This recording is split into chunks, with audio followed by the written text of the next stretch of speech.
Hi welcome to my friends and my dear student. मैं संतोष कुमार पटेल और आप देख रहे हैं टेक्नो प्लस चैनल। तो आज आपके सामने फिर से मैं बायोलॉजी का जो अगला पार्ट है ऑब्जेक्टिव टाइप क्वेश्चन का वो मैं लेकर आ गया हूं, जो कि आपका मानव प्रजनन का फर्स्ट पार्ट मैंने डाल चुका हूं। मानव प्रजनन का आपका ये सेकंड पार्ट है। 50 क्वेश्चन मैंने उसमें डाले थे। 50 के बाद मैं 51 क्वेश्चन से इसमें डाल रहा हूँ।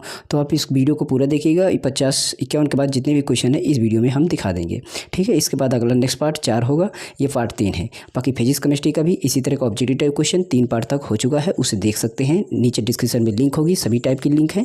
जो भी आप चाहते हैं, चाहे वो आप न्यूमेरिकल हो, चाहे आपका रिएक्शन से रिलेटेड हो, चाहे आपका वो मोटिवेशनल हो, कुछ भी हो, वीडियो डिस्क्रिप्शन में लिंक है। चलिए वीडियो को स्टार्ट करते हैं, बकवास नहीं करते हैं, सीधा चलते हैं। क्वेश्चन पढ़ते हैं। बड़ा क्वेश्चन नहीं पढ़ेंगे, सामने स्क्रीन होगा और ऑप्शन को बता देंगे। छोटा क्वेश्चन हम पढ़ेंगे।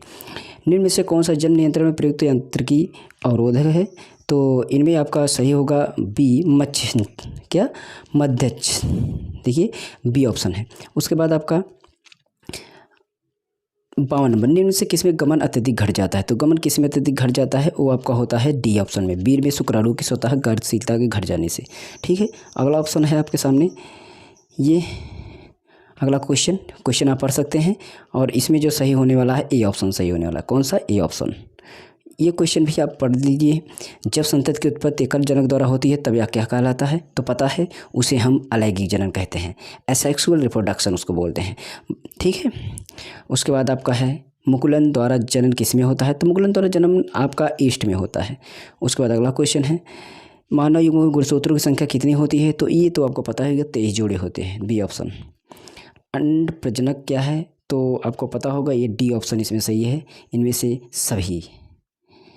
द्विगुणित है क्या? द्विगुणित है, तो आपका द्विगुणित है, इसमें से आपका कौन सही है?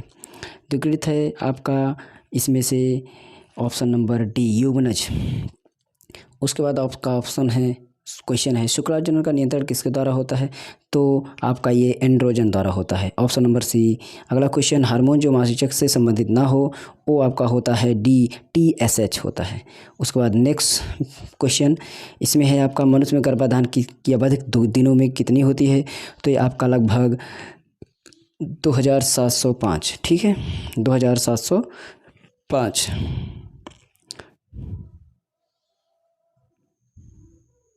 उसके बाद आपका अगला क्वेश्चन है नर में क्या नहीं होता है? तो नर में आपका बी ऑप्शन नहीं होता है, बर्थोलिन ग्लैंड नहीं होता है। उसके बाद आपका योग मतलब ह्यूमन फीमेल के भ्रूण में किस प्रकार का क्लीवेज होता है? तो ये आपका होता है ए ऑप्शन, होलोप्लास्टिक एवं समान। अगला क्वेश्चन है फॉलिकल का फटना या ओवा का बाहर निकलना क्या कहलाता है? तो इसे बोलते हैं आपका ओवुलेशन। अगला क्वेश्चन किससे विकसित शुक्राणु को पोषण मिलता है? तो ये आपका ऑप्शन नंबर डी सर्टोइली सेल जो होता है वो आपका। अगला क्वेश्चन है वृषण थैली किससे संबंधित है? तो ये आपका वृषण से संबंधित है। अगला क्वेश्चन है कौन सहायक जनन ग्रंथि हैं? इसमें से आपका डी ऑप्शन सही है, मतलब सभी शुक्राशय ग्रंथ, प्रोटेस ग्रंथ या कॉपर ग्रंथि, मतलब सभी प्रकार ग्रंथि जो है सहायक जनन ग्रंथि हैं। फिर से आपका 68 नंबर क्वेश्चन है, ये आपका कॉर्पस स्पोंजियम जो होता है वो आपका पेशी किस में पाया जाता है? तो वो आपका पाया जाता है शिश्न में, ठीक है। उसके बाद आपका भ्रूणावस्था में सभी ऊतक का निर्माण किससे होता है? तो आपका ये होता है डी स्टेम सेल से। फिर वृक्क या जनन अंग का निर्माण किससे होता है? तो आपका बी द्वारा, ऑप्शन यानी मेसोडर्म द्वारा होता है। 71 नंबर क्वेश्चन आपके सामने है, आपका ट्यूनिया एबुलिजिनिया का आवरण है, तो ये आपका होता है बी ऑप्शन वृषण में, ठीक है। उसके बाद आपका है क्लाइटोरिस किसका समजात अंग है? तो ये आपको पता ही होगा, ये आपका शिश्न का है। फर्टिलिजिन प्रोटीन कहाँ पाया जाता है? तो ये आपका पाया जाता है शुक्राणु की सतह पर। एस्ट्रोजन और प्रोजेस्टेरोन हार्मोन का स्राव किससे होता है? तो ये आपका होता है प्लेसेंटा द्वारा। अगला क्वेश्चन स्तनपायी जीवों में नर हार्मोन की उत्पत्ति कहाँ होती है? तो ये आपका अंडकोश में होती है। नेक्स्ट क्वेश्चन प्रत्येक मासिक चक्र यानी मेंस्ट्रुअल साइकिल के दौरान अंडोत्सर्जन होता है, तो आपका एक अंडाणु का होता है। फिर से क्वेश्चन है आपका निम्न में अल्पकालिक अंतःस्रावी ग्रंथि का कार्य करता है जो वो क्या होता है? तो आपका कार्पस ल्यूटियम होता है। कार्पस ल्यूटियम जो होता है वो आपका बहुत अंतःकालिक होता है। आपका है प्राइमरी स्पर्मेटोसाइट। प्राइमरी जो होता है स्पर्मेटोसाइट से बनने वाले शुक्राणुओं की संख्या जो होती है वो आपकी होती है 4। फिर से अगला क्वेश्चन है जीवों में प्रजनन की क्रिया को क्या कहते हैं? तो वो आपको कहते हैं सभी, इनमें से सभी ऑप्शन सही है। अंडवाणी का अंतिम भाग क्या कहलाता है? तो वो आपका कहलाता है एस्थमस। अगला क्वेश्चन है इनफंडिबुलम में अंगुलाकार प्रवर्ध कहलाते हैं? तो आपका होता है ए फिम्ब्री। फिर से अगला क्वेश्चन है योनि द्वार प्रायः एक पतली झिल्ली से ढका होता है जिसे क्या कहते हैं? तो ये पता होगा आपको, हायमन बोलते हैं उसको, हायमन, जिसको हिम्न कोई पढ़ता है। अगला मासिक धर्म के आरंभ से स्रावित होने वाले हार्मोन के क्रम है, उसके जो क्रम है क्या होगा? वो सी होगा आपका इसमें, यानी FSH होगा, फिर उसके बाद एस्ट्रोजन होगा, फिर प्रोजेस्टेरॉन होगा। उसके बाद आपका भ्रूण की 16 कोष की अवस्था कहलाती है, क्या कहलाती है? मोरुला कहलाती है। मानव प्लेसेंटा होता है, मानव प्लेसेंटा आपका हीमोकोरिकल होता है। 86 नंबर क्वेश्चन है आपका प्लेसेंटा के द्वारा क्या होता है? तो आपका भ्रूण माँ के रक्त की पोषण प्राप्त करता है। ऑप्शन नंबर सी सही है।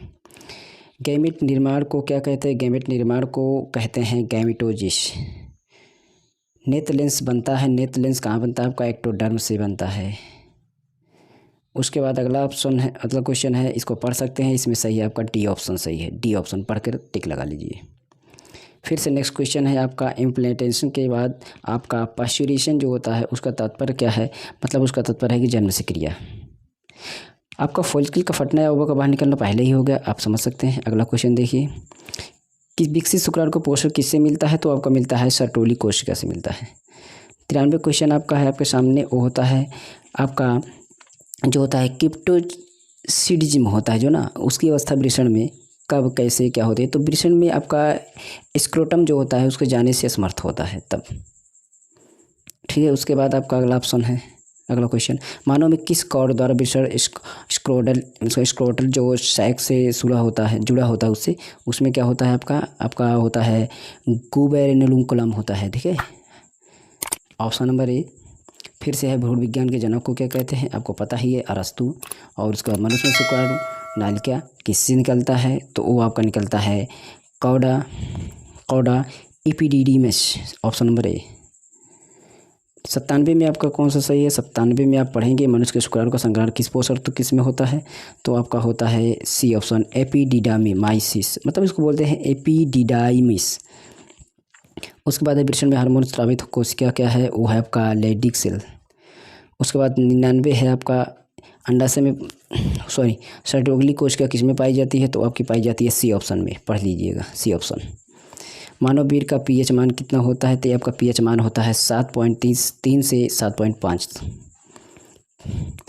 निम्नलिखित में से कौन सा प्राथमिक जनन अंग है? तो प्राथमिक जनन अंग आपका जो है वो है आपका वृषण।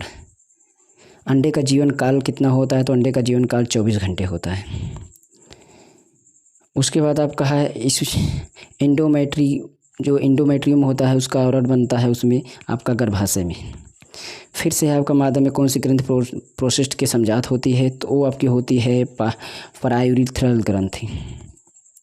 अगला क्वेश्चन है जब गर्भ ठहरने में असमर्थ हो तो कार्पस ल्यूटियम किस में बदल जाता है? तो बदल जाता है आपका कार्पस अल्बिकस में। उसके बाद अगला क्वेश्चन है जो आपका हिस्टेरिकोटोमी जो तात्पर्य मतलब सर्जरी से जो होता है विस्थापना, वो कहाँ होता है? तो आपका होता है गर्भाशय का। उसके बाद मादा में क्लाइटोरिस किसके समजात अंग है? तो ये भी हो गया एक बार। उसके बाद दूध ग्रंथि का रूपांतरण होता है, वो होता है तेल ग्रंथि में, ठीक है। उसके बाद अंडाशय से निकलने पर मानव अंडे में निहित होते हैं, तो उसमें आपका एक एक्सोगुणसूत्र होता है। 10 नंबर क्वेश्चन है किस शुक्राणु में केंद्रयुक्त आनुवंशिक पदार्थ किस में पाया जाता है? तो इसमें आपका पाया जाता है सिर, ठीक है। तो इस तरीके से 110 क्वेश्चन हमने यहाँ पर लिए और अगले पार्ट में जितने भी इंपॉर्टेंट ऑब्जेक्टिव क्वेश्चन हो गए नेक्स्ट पार्ट का लेकर आएंगे। फिजिक्स का भी लाएँ, केमिस्ट्री का भी लाएँ और अदर सब्जेक्ट का भी लाएंगे। इसके बाद मैं ऑब्जेक्टिव टाइप के बाद मैं आपका अति लघुत्तरी फिर लघुत्तरी विस्तृत सभी क्वेश्चन लगूँगा। फिजिक्स का तो आपका क्वेश्चन सारा न्यूमेरिकल हल करना बताता हूँ और का न्यूमेरिकल कैसे काटा जाए, छोटी छोटी चीज़ें, बेसिक चीज़ें, tricky math solution, numerical tricky solution, नीचे प्लेलिस्ट है, जरूर चेक करना। मैथ और अंकित प्रश्नों को हल करना आप 100% सीख जाएंगे, जरूर चेक करना। मेरे सेकंड चैनल की लिंक डिस्क्रिप्शन में है, उसे भी चैनल को सब्सक्राइब करके जुड़ जाइए, ठीक है। तो बस यही वीडियो था आज के बाद फिर से मैं चौथा पार्ट लेकर आऊँगा। ये पार्ट आज यहीं पर ख़त्म कर दूँगा। Okay, thanks for watching.